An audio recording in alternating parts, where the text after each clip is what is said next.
Bonjour mesdames et messieurs, bienvenue à vous dans cette nouvelle édition de votre journal de 15 h. Voici les principaux faits. Le président de la République Ismaël Omar Guelleh est à Abidjan en Côte d'Ivoire pour participer au sommet Union africaine-Union européenne. Et la Corée du Nord affirme que son nouveau missile peut toucher tout le sol des États-Unis. Merci à vous de nous rejoindre. L'occasion nous est offerte en ce début de journal pour vous souhaiter bonne fête. Dès ce soir, nous célébrons avec le monde musulman le Mouloud an-Nabi, ou la date anniversaire de notre bien-aimé prophète Mohammed, paix et salut de Dieu soit sur lui. Les fidèles musulmans vont donc commémorer cette fête du Mouloud an-Nabi, marquant la naissance de notre bien-aimé prophète Mohammed, le dernier messager de Dieu, paix et salut de Dieu soit sur lui. Demain ayant été déclarée journée fériée chômée et payée, et sous le patronage donc du Premier ministre Abdelkader Kamel Mohamed, le ministère des Affaires musulmanes, de la Culture et des Biens Warf a réuni aujourd'hui tous les ulamas et responsables religieux pour inciter les Djiboutiens et Djiboutiennes à célébrer avec ferveur cette fête religieuse. Des grands rassemblements faits de prières, d'incantations et de prêches se dérouleront comme chaque année un peu partout dans la capitale et les régions de l'intérieur. Un verset du Saint-Coran dit: Allah et ses anges bénissent le prophète, ô vous les croyants, priez pour lui et appelez sur lui le salut.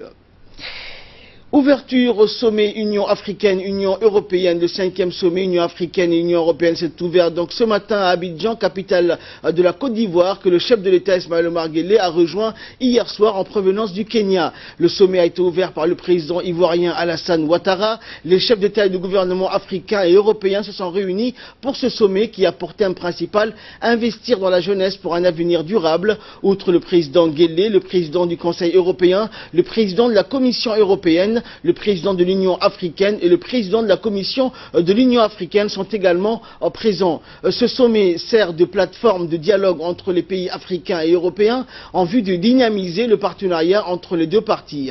Cette rencontre sera une occasion pour les leaders des deux continents de renforcer les liens politiques et économiques, et c'est lors du sommet de l'Union africaine tenu à Kigali au Rwanda en juillet 2016 que la Côte d'Ivoire donc a été désignée pour abriter le 5e sommet Afrique-Union européenne.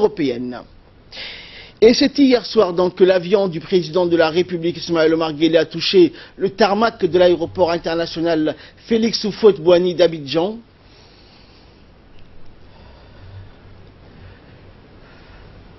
Et également pour prendre part donc à ce sommet entre l'Union africaine et l'Union européenne qui est prévu de durer 2 jours. À sa descente d'avion, le chef de l'État a été accueilli par une importante délégation comprenant notamment les membres du gouvernement ivoirien ainsi que la délégation djiboutienne ayant participé aux travaux préparatoires et que conduisait le ministre des Affaires étrangères Mahmoud Ali Youssouf. Se trouvait également à l'aéroport le secrétaire d'État à la jeunesse et au sport, Hassan Mohamed Kamil, l'ambassadeur de Djibouti auprès de la Côte d'Ivoire et résident au Maroc, Ibrahim Bileh, l'ambassadeur de Djibouti auprès du Royaume de Belgique et de l'Union européenne, Omar Saïd, et l'ambassadeur de Djibouti auprès de la République fédérale démocratique d'Éthiopie et représentant de Djibouti auprès de l'Union africaine, Mohamed Idriss Farah, et le chef d'état-major commandant de la force africaine d'interposition en Somalie, le général Ousmane Nour Soubaglé.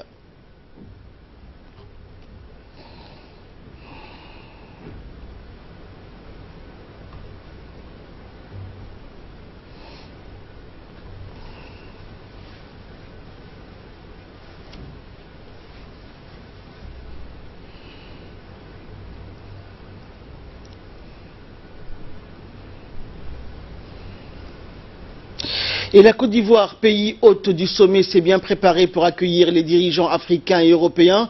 Je vous propose de suivre une présentation de la Côte d'Ivoire, un géant d'Afrique de l'Ouest, un sujet de reportage qu'ont réalisé pour nous nos correspondants Ali Abdullahi, Awale Geldon et Rey Omar.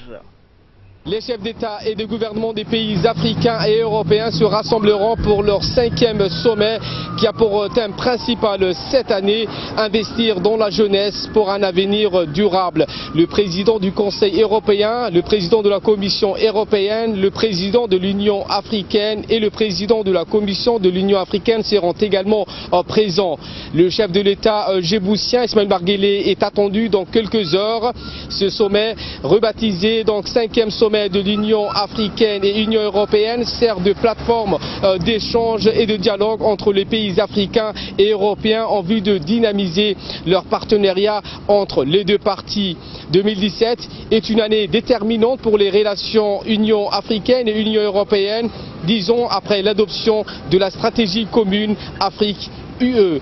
Il y a lieu de relever, Ahmed, que ce sommet Union africaine-Union européenne marque une date et une occasion décisive pour renforcer donc les liens politiques et économiques entre les deux continents. Mais avant d'aborder le volet du sommet Union africaine-Union européenne, il est à rappeler que lors du sommet de l'Union africaine tenu donc à Kigali en juillet 2016, la Côte d'Ivoire a été désignée pour abriter le 5e sommet de l'Union africaine et l'Union européenne. Je vous propose de suivre à présent une présentation exhaustive de la Côte d'Ivoire, un géant de l'Afrique de l'Ouest. C'est un sujet signé avec mes confrères présents sur place, Awale Geldon, Reya Omar et Abou Haloïta. La Côte d'Ivoire est située en Afrique occidentale. Elle est limitée au sud par l'océan Atlantique, à l'est par le Ghana, au nord par le Burkina Faso et le Mali, et à l'ouest par la Guinée et le Libéria. La Côte d'Ivoire bénéficie d'un climat généralement chaud et humide qui constitue dès lors une transition entre l'équatorial et le tropical. Le pays compte deux grandes capitales, Yamoussoukro, capitale politique, et Abidjan, capitale économique et administrative de ce pays. Abidjan, la capitale économique de la Côte d'Ivoire, a été désignée pour accueillir ce 5e sommet Union africaine-Union européenne. C'est la ville la plus peuplée de l'Afrique de l'Ouest francophone et la deuxième plus grande ville et troisième plus grande agglomération au sein de la francophonie.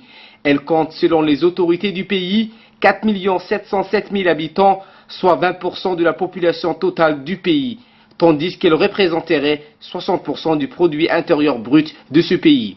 Ce 5e sommet Union africaine-Union européenne se tient au Sofitel Hôtel Ivoire, situé sur le boulevard Hassan II à Abidjan. Les enjeux de ce sommet sont importants tant pour l'Afrique que pour l'Europe. Comme par le passé, le sommet s'articulera autour des défis communs auxquels sont confrontés les deux continents.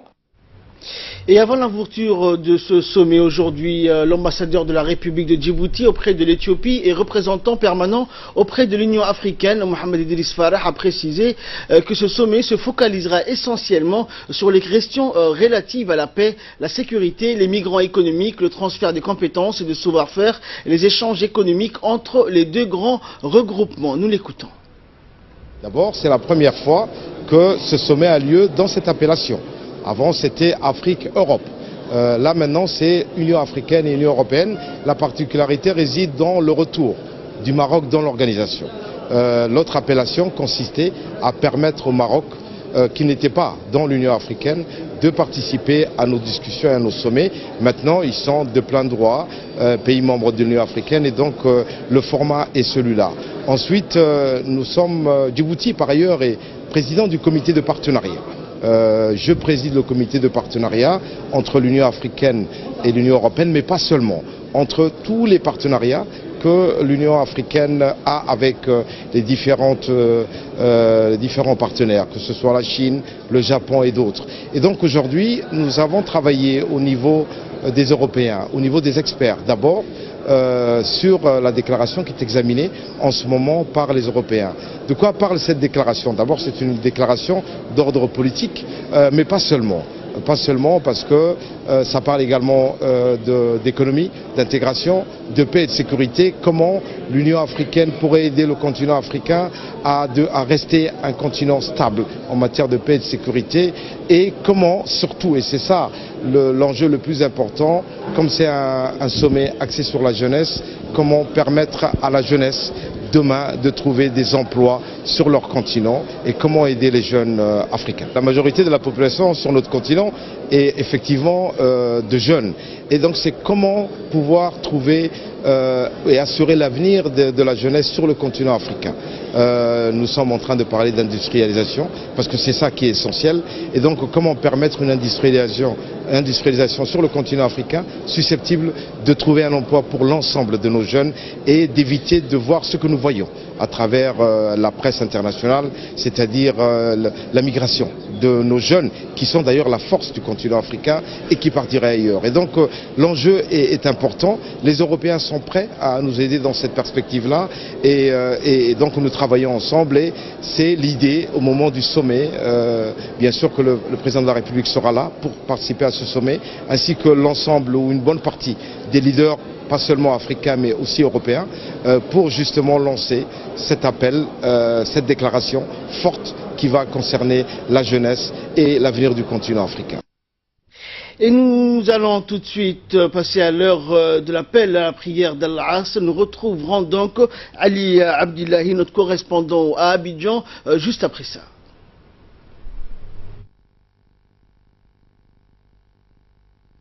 Inna as-salata kanat 'ala al-mu'minina kitaban mawquta.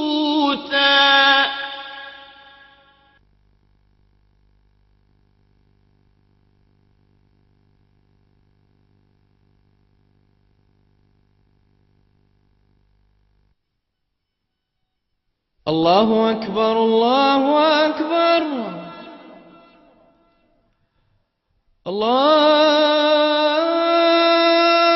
Akbar, Allahu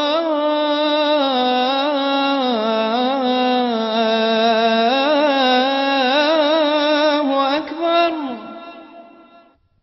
Ashhadu an la ilaha illallah.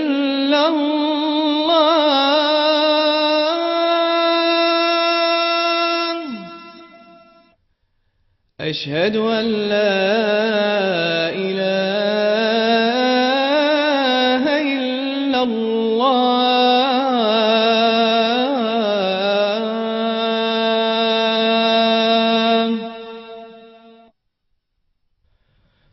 أشهد أن محمدا رسول الله.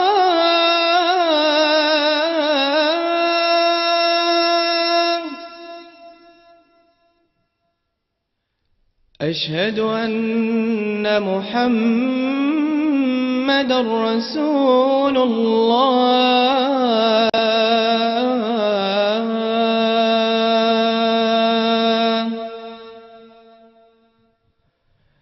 حي على الصلاة،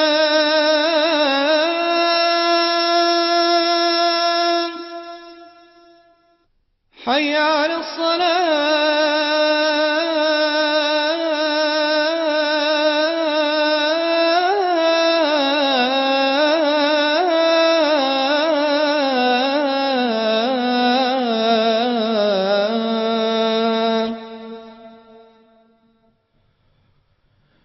حي على الفلاح،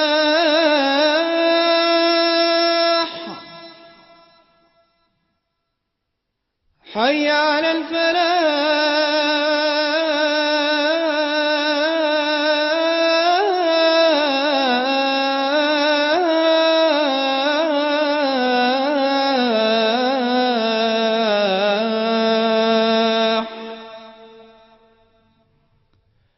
الله أكبر، الله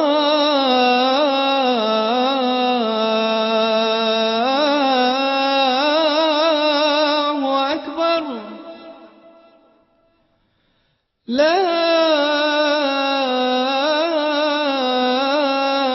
إله إلا الله.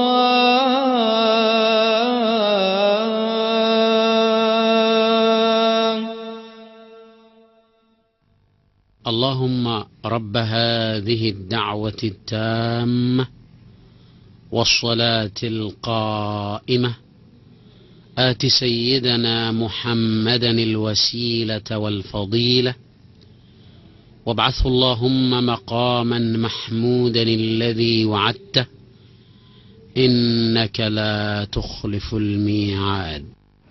Voilà, donc c'était l'appel à la prière d'Al-Asr. Nous retrouvons la suite de notre édition. Et comme je vous le disais tout à l'heure, donc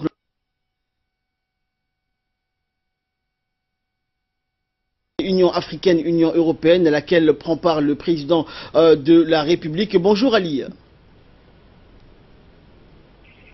Bonjour Ahmad. Alors comment se déroule l'ouverture du sommet qui s'est ouvert il y a quelques instants, Ali?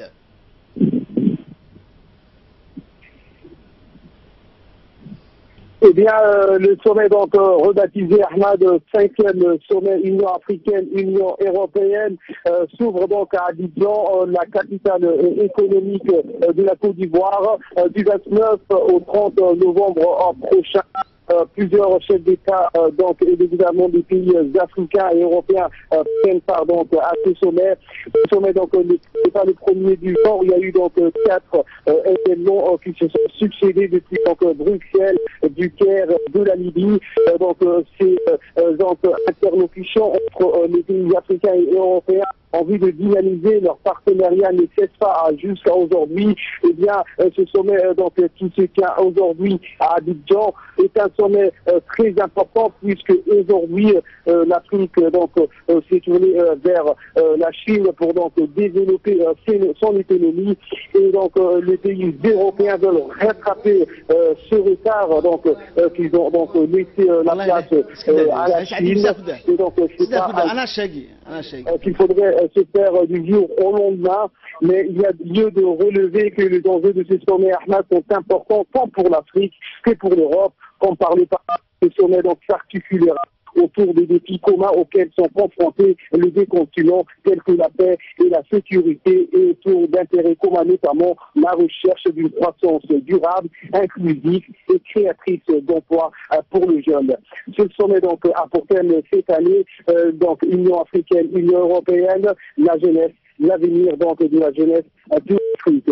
Eh bien, les participants discuteront également des progrès réalisés dans le cadre de la mise en œuvre du plan d'action 2014-2017 adopté lors du précédent sommet de Bruxelles et de la voie à suivre au fin de définir la stratégie commune Union africaine, Union européenne au regard des nouveaux enjeux auxquels sont confrontés les deux continents. Même si l'Afrique a élargi ses relations économiques avec d'autres continents, l'UE demeure le premier partenaire commercial du continent africain. L'UE constitue également le premier contributeur mondial à l'aide publique et développement destinée à l'Afrique. Dans quelques heures, donc, les chefs de l'État se retrouveront dans une grande salle. À noter donc la participation d'environ 5302 participants, dont 83 chefs d'État et de gouvernements représentant 57 pays d'Afrique et 28 pays d'Europe.